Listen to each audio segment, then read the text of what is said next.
Selamat pagi. Assalamualaikum warahmatullahi wabarakatuh. Waalaikumsalam warahmatullahi wabarakatuh.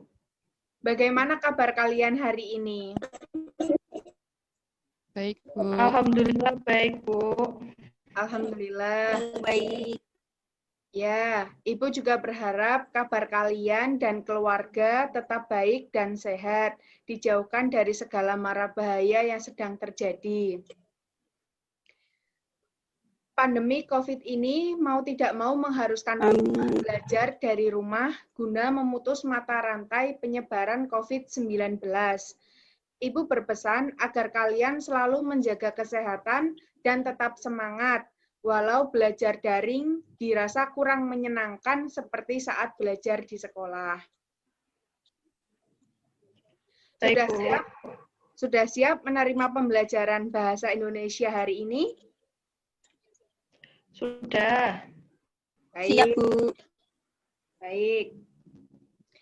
Sebelum kita memulai pembelajaran pada hari ini, mari kita berdoa menurut agama dan kepercayaan masing-masing.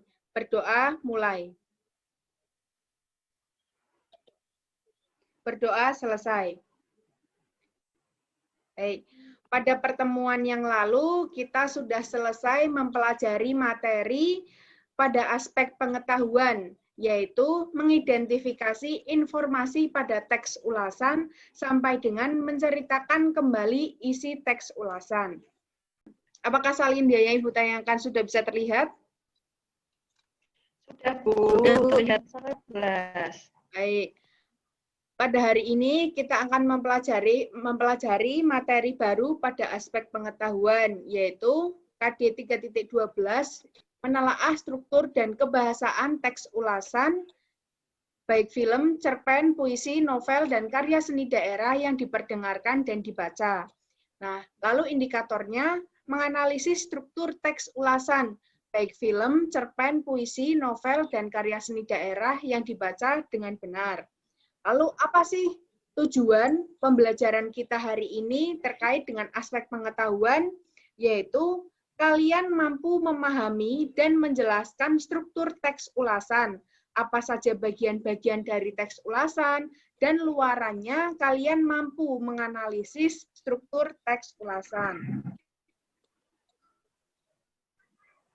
Nah, ini, pernahkah kalian memperhatikan sebuah bangunan, entah itu bangunan sekolah, gedung bertingkat, atau bahkan bangunan rumah kalian sendiri? Kenapa bangunan itu bisa berdiri kokoh?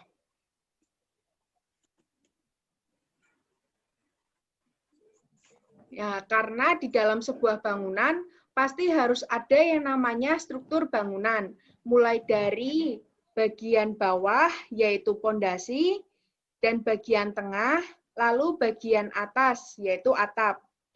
Struktur bangunan ini adalah bagian-bagian yang membentuk berdirinya sebuah bangunan agar kokoh dan menjadi satu kesatuan yang utuh. Lantas, apa hubungan ilustrasi tadi dengan pembelajaran kita hari ini? Nah, begitupun dengan sebuah teks. Harus ada yang namanya struktur teks. Ada bagian-bagian dari pendahuluan sampai penutup. Untuk apa struktur dalam sebuah teks? Ya, agar teks tersebut memiliki kepaduan paragraf, menunjukkan adanya keeratan hubungan sehingga kalimat dalam teks tersebut sistematis, logis, dan mudah dipahami. Semua teks pasti ada struktur teks, baik itu teks deskripsi, teks prosedur, dan tidak terkecuali teks ulasan. Nah, mari kita bersama-sama mencoba mencermati contoh teks berikut. Baik, sebelumnya, apakah suara saya masih bisa terdengar, Mbak Hartati? Ya, Bu. Suara saya masih bisa terdengar? Masih, Bu. Mbak Tiara? Ibu. Ya, Mbak Maulida?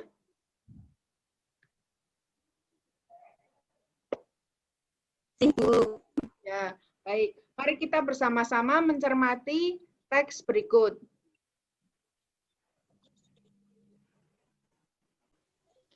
Baik, apakah kalian sudah selesai mencermati teks yang Ibu tayangkan? Sudah, Bu. Baik. Lalu ada yang bisa membantu Ibu menyebutkan apa saja struktur teks ulasan yang Ibu tayangkan?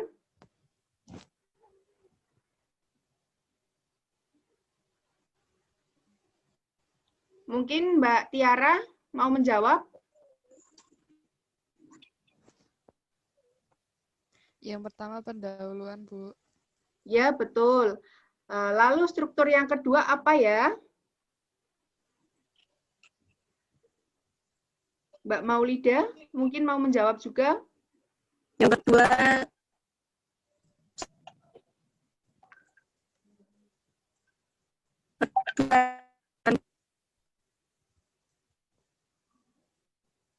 Mohon maaf, bisa diulangi?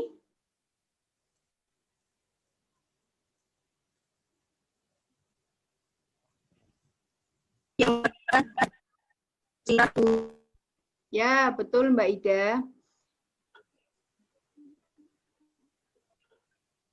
Benar. Nah, pada bagian awal teks,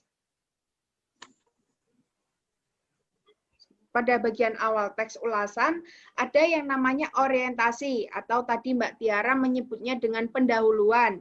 Nah, orientasi ini biasanya berisi pengenalan tentang gambaran umum mengenai sebuah karya yang diulas. Nah, lalu bagian yang kedua itu berisi tafsiran. Nah, Ibu mau tanya, coba Mbak Maulida, apa itu tafsiran? ya Bu, tafsiran yaitu gambaran dari sebuah karya, Bu. Ya, betul Mbak Ida. Tafsiran itu berisi gambaran detail mengenai sebuah karya yang diulas. Misalnya, bagian-bagian dari hasil karya, keunikan, keunggulan, kualitas, dan sebagainya. Lalu bagian ketiga ada evaluasi. Nah, evaluasi ini berisi pandangan dari pengulas mengenai hasil karya yang diulas. Hal ini dilakukan setelah melakukan tafsiran yang cukup terhadap hasil karya tersebut. Pada bagian ini, penulis akan menyebutkan bagian yang bernilai, yaitu kelebihan, atau bagian yang kurang bernilai, yaitu kekurangan dari suatu karya. Lalu bagian yang terakhir, atau bagian yang keempat adalah rangkuman. Nah, rangkuman ini berisi kesimpulan dari ulasan terhadap suatu karya yang diulas. Bagian ini juga memuat komentar penulis apakah hasil karya tersebut bernilai atau berkualitas atau tidak untuk ditonton atau disaksikan. Nah, sebelum Ibu melanjutkan pembelajaran, ada yang ingin ditanyakan terlebih dahulu terkait struktur teks ulasan? Saya, Bu. Ya, silakan. Baik, perkenalkan nama saya Hartati, izin bertanya. Kalau misal judul buku, lalu pengarang, tebal halaman buku itu masuk bagian mana ya, Bu? Baik, pertanyaan yang bagus Mbak Hartati. Nah, untuk judul buku, pengarang, tebal halaman buku itu namanya identitas karya sastra. Nah, bagian identitas karya sastra ini dapat dicantumkan sebelum mengulas bagian orientasi. Begitu ya Mbak Hartati?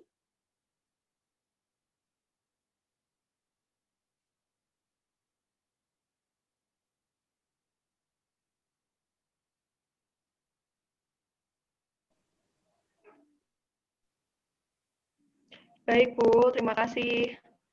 Ya. Lalu ada pertanyaan lain?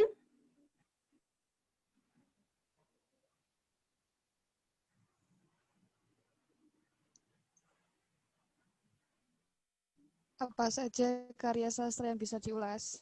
Nah, ini juga pertanyaan yang bagus dari Mbak Tiara.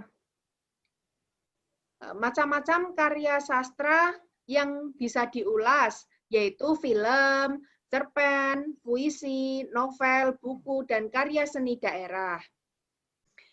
Baik, bisa dimengerti ya penjelasan dari Ibu mengenai struktur teks ulasan? Bisa, Bu. Baik, Ibu ada tugas untuk kalian. Bisa, Bu.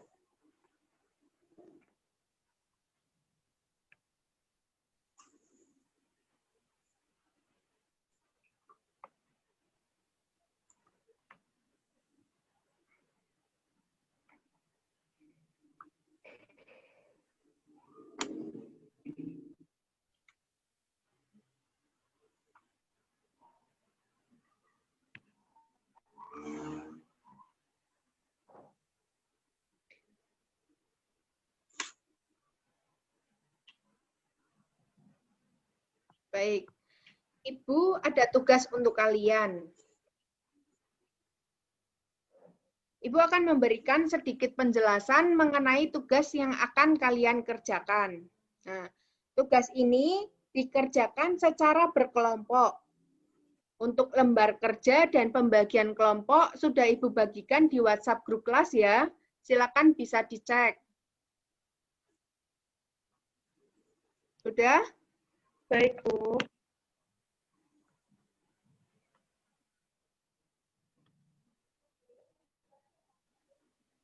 Baik.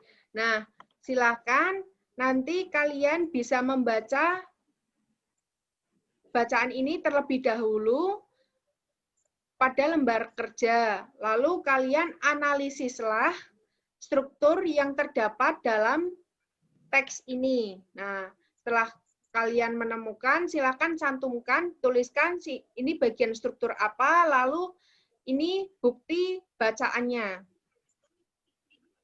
Baik, bisa dimengerti ya, anak-anak? Bisa, Bu. Ya, Bu. Nah, Ibu beri waktu sekitar 3-5 menit untuk menyelesaikan tugas tersebut. Cukup ya?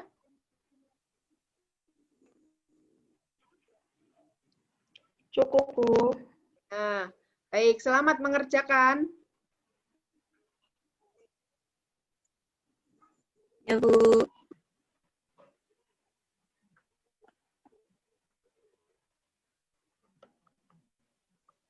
Baik, sudah cukup ya anak-anak?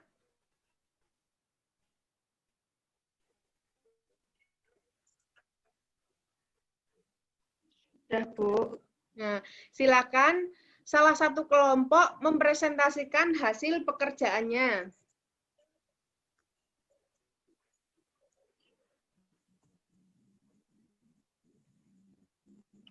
Baik, Bu. Saya Hartati, perwakilan dari kelompok 1, izin memaparkan hasil diskusi kelompok kami, Bu.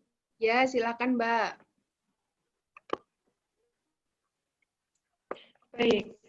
Untuk struktur orientasi ini ada pada bacaan film.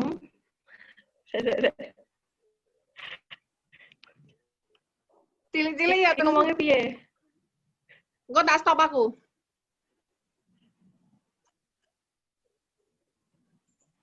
Oke.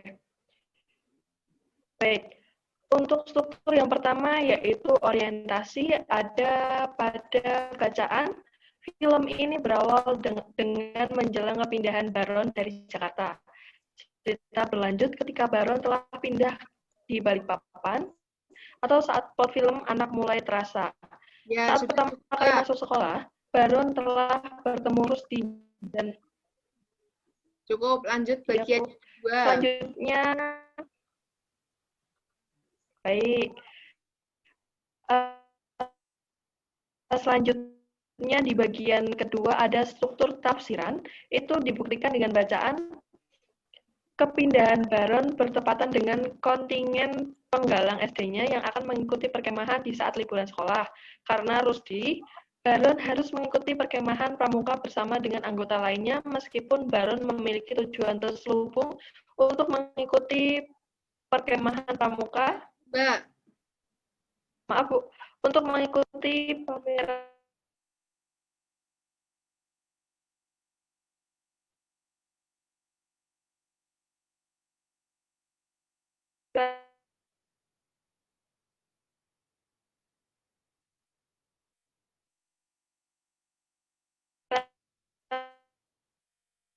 mobil RC.